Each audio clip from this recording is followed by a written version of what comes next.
습니다. 주의 은혜라. 새벽 기도 때 많이 불렀던 찬양인데 다시 한번 고백하겠습니다.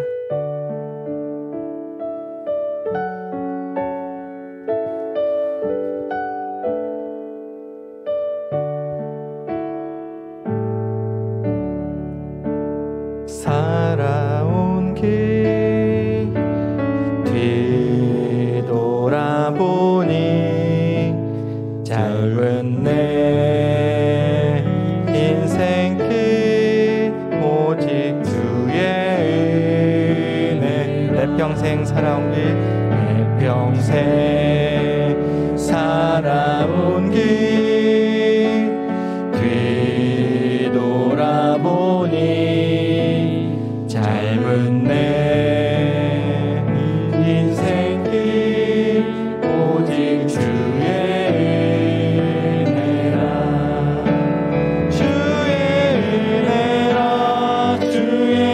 은혜라 내 평생 살아온 길 주의 은혜라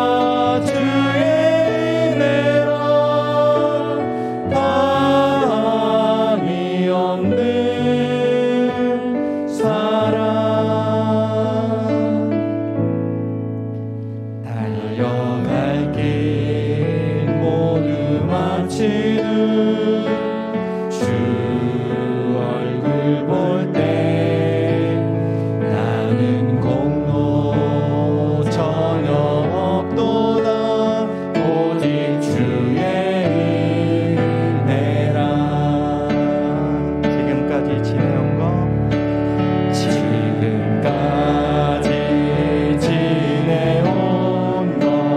주의 크신 은혜라 한이 없는 주의 사랑 어찌 이루 말하라 찬하게 난 주의 손이 항상 살펴주시고 모든 일을 주 안에서 통통하게 하시네 주의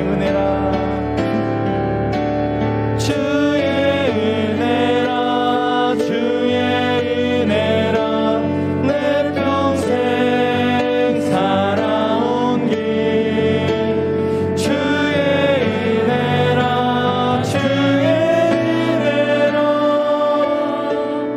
바람이 없는 사랑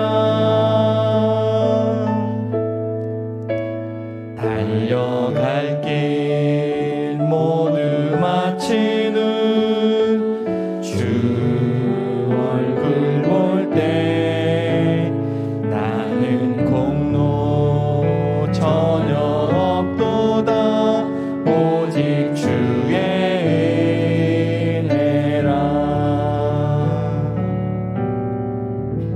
아멘. 잘 엎드려 인사하겠습니다. 하나님이 함께 하십니다. 온라인으로 예배하시는 분들도 가슴에 손을 대고 하나님이 함께 하십니다. 고백하겠습니다. 우리 새벽기도 주제였는데요. 은혜가 더 큽니다 라는 제목으로 다시 한번 인사하겠습니다. 은혜가 더 큽니다. 우리 교회는 지난 한 주 동안 축의 특별 새벽 기도회를 5일 동안 진행했습니다. 은혜가 더 큽니다 라는 제목으로 보냈는데 우리가 가지고 있는 죄악보다 더 크신 용서의 은혜, 그 용서의 은혜가 더 크다. 또 우리가 경험하고 있는 절망보다 더 크신 소망의 은혜, 우리의 연약함보다 더 크신 능력의 은혜, 우리의 분노보다 더 크신 화해의 은혜, 우리의 상처보다 더 크신 치유의 은혜에 대해서 우리가 말씀을 나누고 또 기도했습니다. 여러분, 은혜가 더 크십니다. 이 사실을 잊지 않고 우리 2021년 잘 마무리하고 또 새롭게 시작하는 또 새해를 또 잘 준비하는 저와 여러분 되면 좋겠습니다. 2021년 벌써 한 해를 마무리하는 시간들이 다가오고 있습니다. 달력으로는 한 달 이상 남았지만 교회력으로는 이제 마지막 주일을 남겨두고 있습니다. 내일 모레 추수감사 주일이면서 교회력의 마지막 절기인 왕이신 그리스도 주일을 보내고 나면 교회력으로는 2022년이 시작이 됩니다. 여러분, 한 해를 돌아보시면 어떤 시간들이었습니까? 그리고 오늘 중요하게도 질문 드릴게, 여러분은 어디를 향해서 그렇게 달려오셨습니까? 사실 이러한 생각을 할 시간도 없이 하루하루 살아가시는 분들이 계시지 않습니까? 내가 살아가고 있는 이 삶이 제대로 된 삶인가? 나는 무엇을 위해서 이렇게 열심히 또 힘겹게 이렇게 살아가고 있는가? 의구심이 드는 분들도 많이 있을 줄 압니다. 내가 이렇게 사는 것이 맞는가? 계속해서 이렇게 살아가야 하는가? 라고 생각하는 분들도 많이 있습니다. 그래서 오늘 말씀을 통해서 우리의 하루하루의 다름질이 어디를 향하고 있는지 다시 한번 점검해 보고, 혹시 그 방향이 잘못되어 있다면 다시 돌이켜보는 그런 시간 되면 좋겠습니다. 오늘 함께 읽은 고린도전서의 말씀을 기록한 사람은 여러분 잘 아시는 사도 바울입니다. 지금은 기독교 역사에서 가장 위대한 사람 중에 한 사람으로 칭송받는 그런 사도 바울이지만, 이 바울이 살던 시대에는 그렇지 않았다라는 거죠. 바울은 사도였지만 오늘 말씀을 듣고 있는 이 고린도 교회 사람들 중에는 그런 바울의 사도라는 것을, 사도권을 인정하지 않는 그런 사람들이 있습니다. 많은 사람들이 바울을 무시한다라는 거죠. 흔히 사도라고 하는 이 직책은 예수님의 12제자에게 붙였던 호칭이었습니다. 그래서 이제 사도행전 1장에 보면 가룟 유다를 대신해서 새로운 사도를 뽑을 때 조건이 있는데, 그것은 바로 세례 요한 때부터 예수님이 승천하던 날까지 함께 다니던 사람 중에서 하나를 세워서 예수께서 부활하심을 증언할 사람이 되는 그런 사도로 세우자라고 했습니다. 그런데 바울은 그런 조건에 충족되지 않은 사람이에요. 바울은 예수님의 공생의 기간 동안에 예수님과 함께 하지 않았던 사람입니다. 예수님과 함께 하기는커녕 예수님을 믿지 않는 자들을 핍박했던 아주 대표적인 사람이 바울이지 않습니까? 그런 자들을 죽이기 위해서 혈안이 되어서 여기저기 쫓아다녔던 그런 사람입니다. 그가 사도가 될 수 있었던 것은 전적인 하나님의 은혜였다라는 거죠. 부활하신 예수님이 직접 바울을 찾아와 만나 주셨기에 가능한 것이 바울이 사도됨입니다. 사도행전 9장 1절부터 3절에 보니까 사울은 여전히 주님의 제자들을 위협하면서 살기를 띠고 있었다. 그는 대제사장에게 가서 다마스쿠스에 있는 여러 회당으로 보내는 편지를 써달라고 하였다. 그는 그 도를 믿는 사람은 남자나 여자나 가리지 않고 닥치는 대로 묶어서 예루살렘으로 끌고 오려는 것이었다. 사울이 길을 가다가 다마스쿠스 가까이에 이르렀을 때에 갑자기 하늘에서 환한 빛이 그를 둘러 비추었다. 이렇게 말씀하고 있습니다. 바울은 다메섹, 즉 다마스쿠스로 가는 길에서 예수님을 만납니다. 근데 이 바울의 상태가 어떻습니까? 바울의 지금 어떤 방향을 향해서 가고 있습니까? 바울은 분명한 방향에 있어요. 어떤 방향이요? 예수님을 믿는 사람들을 위협하는 것, 주님의 제자들을 위협하고 또 그의 얼굴은 살기를 띠고 있습니다. 그 삶의 목표가 바로 그거였어요. 그 도를 믿는 사람들을, 곧 예수님을 믿는 사람들이라면 누구나 가리지 않고 닥치는 대로 묶어서 끌고 오려고 하는 그런 바울이 다메섹을 향해서 가고 있습니다. 그런데 이게 편하게 여행하듯이 유유자적 이렇게 걸어가지는 않았을 거라는 거죠. 자신만의 확신을 가지고 자신만만한 표정으로, 대체로 빠른 걸음으로 아니면 달려서 다메섹을 향해서 가까이 가는 겁니다. 그런데 그럴 때에 예수님이 그런 자를 멈춰 세우고 직접 만나주셨다라는 거예요. 예수님이 만나주면서 바울의 그 방향이 바뀌게 됩니다. 더 이상 예수님을 핍박하는 사람이 아니라 예수님을 전하는 자로 세움을 받게 됩니다. 예수님을 믿는 자들을 위협하고 핍박하는 데에 최선을 다해 다름질해 오던 바울은 자신이 달려오던 그 방향을 정반대로 180도로 돌려서 다시 다름질하기 시작합니다. 지금까지 달려왔던 그 방향이 잘못되었다라는 것을 너무나 분명히 잘 알고 있었기 때문에 그는 더욱더 최선을 다해서 반대의 방향으로 달려오고 있는 중입니다. 그런데 고린도 교회 사람들은요, 이런 바울에 대해서 의심을 품었고 어떤 이들은 비난을 합니다. 너가 어떻게 사도가 될 수 있느냐 하면서 비난합니다.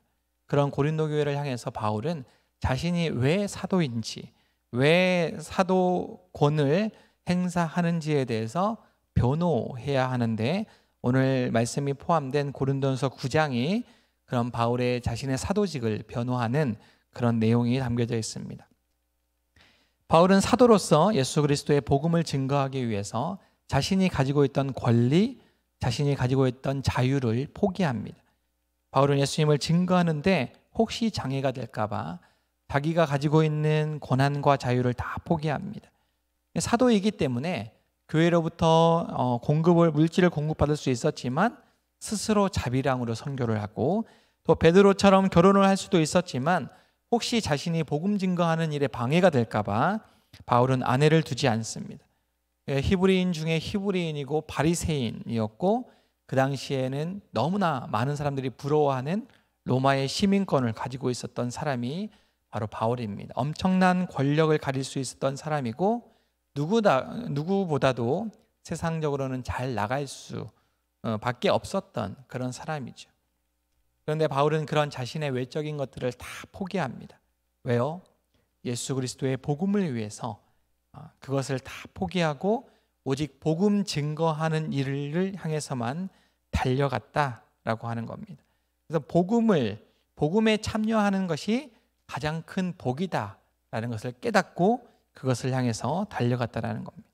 바울은 이런 자신의 자유와 권리를 포기함으로 사도로서 계속 달려온 목적을 오늘 말씀해 보니까 운동하는 것에 비유를 하는데, 요즘 사람들도 참 운동을 좋아하죠. 스포츠를 참 좋아하는데, 바울의 시대에도요, 이 로마 문화 속에서 스포츠라고 하는 것은 아주 중요한 부분을 차지했습니다. 바울이 고린도 전서를 쓸 당시에도 고린도에는 올림픽과 비슷한 이 스티미안이라는 경기가 매번 열렸는데, 주 종목이 경마 또는 경주, 달리는 것이죠. 그리고 격투, 이런 것들이 아주 주 경기고 인기 있었던 그런 경기들이었습니다. 바울은 운동하는 사람들이 상을 받기 위해서 다름질한다라고 말합니다. 운동을 하는 목적이, 분명한 목적이 우승을 하기 위해서이죠. 어떤 운동선수라도 이기기 위해서 운동을 하지 지기 위해서 운동하는 사람은 없다라는 겁니다. 날마다 우승을 한 사람도요, 우리가 스포츠를 보면서도 전년에 우승을 했어도 올해 꼭 우승을 해야 되는 게 이 스포츠의 그런 특징이지 않습니까? 날마다 우승한 사람도 또 경기에 나가면 또 우승하고 싶어 합니다. 운동선수가 그렇게 이기기 위해서 다름질하는 것 같이 바울은 자신의 이 복음을 위해서 그렇게 다름질한다라는 겁니다. 다름박질한다라는 거예요. 그래서 운동선수는 우승을 하기 위해서 열심히 운동을 하고 또 열심히 훈련하고 엄청난 훈련과 연습을 반복합니다. 그 훈련의 과정이 아무리 힘들고 고통스러워도 훈련하고 또 훈련하는 거죠. 바울은 그 훈련의 과정에서 정말 중요한 것이 있는데 25절에 보니까 모든 일에 절제한다라고 되어 있습니다. 절제한다.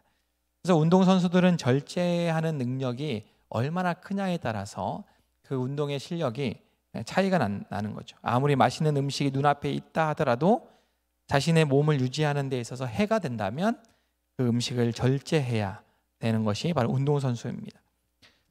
저는 사실 운동을 참 좋아합니다. 운동하는 걸 좋아하고요. 시간만 있으면 운동하고 싶어 합니다. 그런데 저는 운동선수는 못 됩니다. 왜 그러냐면 절제가 안 되기 때문에.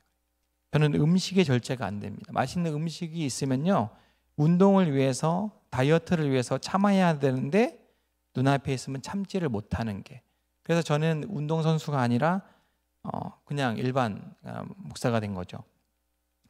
제가 지금 몇 년 동안 다이어트를 하고 있는데도요, 늘 지고 맙니다. 그래서 항상 먹을 때도, 오늘도 신방하는데 먹을 때 8년 동안 다이어트 하고 있다고, 음식을 줄여야 된다고, 그러면서도 깨끗이 먹었어요. 이 음식을 절제하지 못하는 거죠. 그런데 운동하는 사람들이요, 이 절제하는 그런 능력이 필요하다라는 겁니다. 운동하는 사람들이 그토록 노력하는 것은 우승하는 사람에게만 주어지는 승리자의 관이 있기 때문에 그것을 얻기 위해서 절제하며 그렇게 다름질한다라고 하는 거죠. 바울도 자신이 복음을 위해서 그렇게 다름질하는 것은 역시 승리자의 관을 얻기 위해서라고 말합니다. 그런데 승리한 운동선수가 받는 월계관과 바울이 장차 얻을 면류관에는 차이가 있죠. 운동선수가 받는 월계관은 나무로 만들어져 있기 때문에 곧 썩게 되지만 바울이 장차 받을 면류관은 영원히 썩지 않는 그런 면류관입니다. 디모데후서 4장 7절 8절에 보니까요, 나는 선한 싸움을 다 싸우고 달려갈 길을 마치고 믿음을 지켰습니다. 이제는 나를 위하여 의의 면류관이 마련되어 있으므로 의로운 재판장이신 주님께서 그날에 그것을 나에게 주실 것이며 나에게만이 아니라 주님께서 나타나시기를 사모하는 모든 사람에게도 주실 것입니다. 바울은 마지막까지 복음을 위해서 선한 싸움을 싸우며 달려갑니다. 그리고 그는 죽음을 앞두고 스스로 믿음을 잘 지켰다라고 고백할 수 있는 거예요. 디모데후서는 이제 죽기 전에 자기 자신의 죽음을 앞두고 그렇게 고백하는 내용이지 않습니까?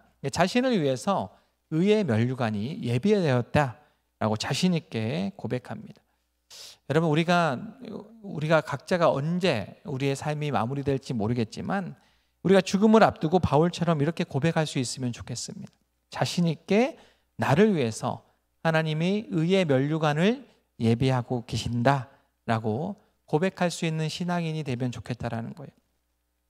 바울처럼 자신의 전 삶을 다 동원해서 복음 증거하는 일을 하지 않았을지라도 하나님이 저와 여러분에게 맡겨주신 그런 일들에 또 내 삶의 자리에서 하나님을 향해서 달려왔다. 내 일이 하나님을 향해서 일했다. 그리고 결국에 내가 어떤 일을 하든지 간에 내가 믿음을 지켰다라고, 그래서 하나님이 나를 위해서 의의 면류관을 예비해 놓으셨다라고 고백할 수 있었으면 좋겠다라는 겁니다. 요즘에는 다들 신앙생활을 하는 것이 힘들어합니다. 달려가는 것 자체가 힘들어요. 그냥 신앙생활 조금 쉬면서 천천히 걸으면서 유유자적하면서 그렇게 신앙생활 하고 싶어 합니다. 조금 천천히 가면 좋겠다라고 생각을 합니다. 그래서 신앙을 위해서 맡겨진 일들을 쉽게 포기하는 그런 분들이 많이 있습니다. 요즘에 제 목사님들이, 장로님들이 참 힘들어요. 왜 힘들겠습니까? 내년에 이것 좀. 근데 말도 꺼내기 전에 목사님 내년에 이거 좀 빼주십시오. 내년에는 이거 안 하겠습니다. 이렇게 하는 분들이 더 많다라는 거죠.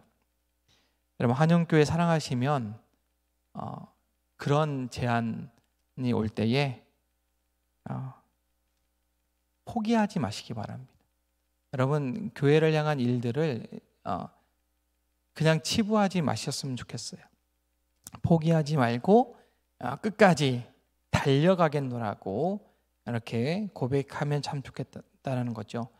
오늘 말씀 26절에 보니까요, 그러므로 나는 다름질하기를 향방 없는 것 같이 아니하고 싸우기를 허공을 치는 것 같이 아니하며 라고 말씀하고 있습니다. 운동선수에게는 분명한 방향이 있는 것처럼 운동선수에는 분명한 방향이 있습니다. 하나님 안에 있는 저와 여러분들에게도요, 분명한 방향이 있어야 합니다. 아무리 훈련을 열심히 하고 절제를 잘 하였던 사람이라 할지라도 막상 실제 운동장에서 결승점이 아닌 다른 곳을 향해서 달려간다면 그것은 너무나도 어리석은 행동을 하는 그런 사람이라고 할 수 있습니다. 권투 선수가 상대방을 위해서 주먹을 날리는 것이 아니라 허공을 향해서 또는 심판을 향해서 그렇게 주먹을 날린다면 그 주먹이 너무나 어리석은 주먹이고 허공을 치는 것 같지 않습니까? 저와 여러분에게도 분명한 신앙의 방향이 있어야 된다는 거예요. 방향이 분명해야 합니다. 그 방향이 바로 예수 그리스도입니다. 예수님이 우리 신앙의 목표이고 표대가 되어야 된다는 거예요. 내가 지금 신앙생활 하는 거, 내가 지금 교회에 다니는 거, 내가 지금 여러 가지 직분을 감당하는 것, 그게 왜 그러냐? 어떤 이유 때문이냐? 예수 그리스도 때문이어야 된다는 겁니다. 우리가 그 방향을 잃어버린다면 우리의 이 신앙생활에는요, 아무 의미가 없다라는 거. 예수님이 아닌 다른 이유 때문에 내가 신앙생활을 한다면요, 의미가 없다라는 겁니다. 혹시 방향이 없이 신앙생활을 하고 있지 않은지 우리의 신앙을 돌아보시기를 바랍니다. 혹시 방향이 틀어졌다고 생각이 된다면 방향을 다시 돌리시기를 바랍니다. 요즘에 서울에는 참 별을 보기가 어려운데, 여러분 별자리 보시면 늘 변하지 않는 별이지 않습니까? 예전에 우리가 길을 잃어버리면 항상 북극성을 찾으라고 했잖아요. 우리의 신앙이 변하지 않는 그 북극성을 찾아서 그곳을 향해서 발걸음을 돌리시길 바랍니다. 길을 잃어버린 사람들은 늘 북극성을 바라봐야 돼요. 변하지 않는 북극성과 같은 예수님, 그분께 방향을 돌리고 우리의 시선을 고정해야 된다는 겁니다. 운전을 할 때 어디로 가야 할 방향을 잘 모를 때는요, 우리의 내비게이션을 켜는 것처럼 우리 신앙생활의 내비게이션을 다시 켜셔야 된다는 겁니다. 방황하며 기름을 낭비하지 말고 우리의 인생의 내비게이션, 신앙의 내비게이션을 다시 켜야 된다는 겁니다. 내 삶은 제대로 가고 있는 걸까? 내가 이렇게 살아가는 것이 맞는 걸까? 많은 이들이 질문을 합니다. 분명하게 성경은 이렇게 이야기하고 있어요. 내가 길이고 진리고 생명이다. 주님께서 말씀합니다. 길을 잃을 때, 방향이 잘못되었다고 느껴질 때에 길 되시고 생명 되신 예수님, 세상이 다 변해도 변하지 않는 유일한 분, 그분 앞으로 우리의 시선을 다시 한번 고정시키시기를 바랍니다. 지금 우리 신앙의 여정 가운데 달리지 못하고 여러 가지 문제 때문에 주저앉아 있다면 이제 다시 일어서서 천천히 걸어보시기를 바랍니다. 그리고 점점 속도를 내어서 달려보시기를 원합니다. 꼭 1등이 아니더라도, 꼭 직선만이 아니더라도, 비록 순간순간 곁길로 갈지라도 다시 방향을 돌이켜 마지막까지 포기하지 않고 달려오는 여러분들을 이 결승점에서 기다리고 계시는 분이 있다는 거예요. 여러분 한 사람 한 사람을 우리 예수님이 결승점에서 기다리고 계세요. 천천히 오더라도, 늦게 오더라도 끝까지 모든 사람들이 다 포기하고 떠나갈 그 시간까지 우리 주님은 기다리고 계십니다. 그리고 저와 여러분의 어깨를 두드리며 수고했다라고 꼭 안아주실 겁니다. 여러분의 방향은 그분께로 향하고 있습니까? 다시 한번 우리의 신앙의 방향 다시 한번 생각해 보시고, 혹 내가 예수님이 아닌 다른 것 때문에 다른 곳으로 우리의 방향이 향하고 있다면 다시 한번 주님, 내가 내 신앙의 방향이 주님께로 향하게 하여 주십시오라고 기도하는 이 밤 되시기를 바랍니다. 우리 아까 불렀던 찬양 주의 은혜라 다시 한번 찬양하면서요 기도하겠습니다.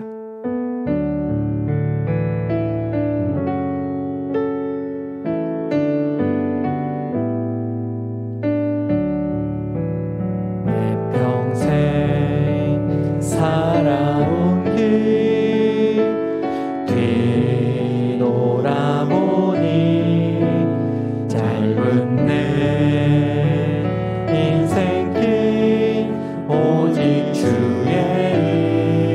은혜. 내 평생 살아온 길 뒤돌아보니 짧은 내 인생길 오직 주의 은혜라. 주의 은혜라, 주의 은혜라. 내 평생 살아온 길 주의 은혜라, 주의 은혜라. 함이 없는 사랑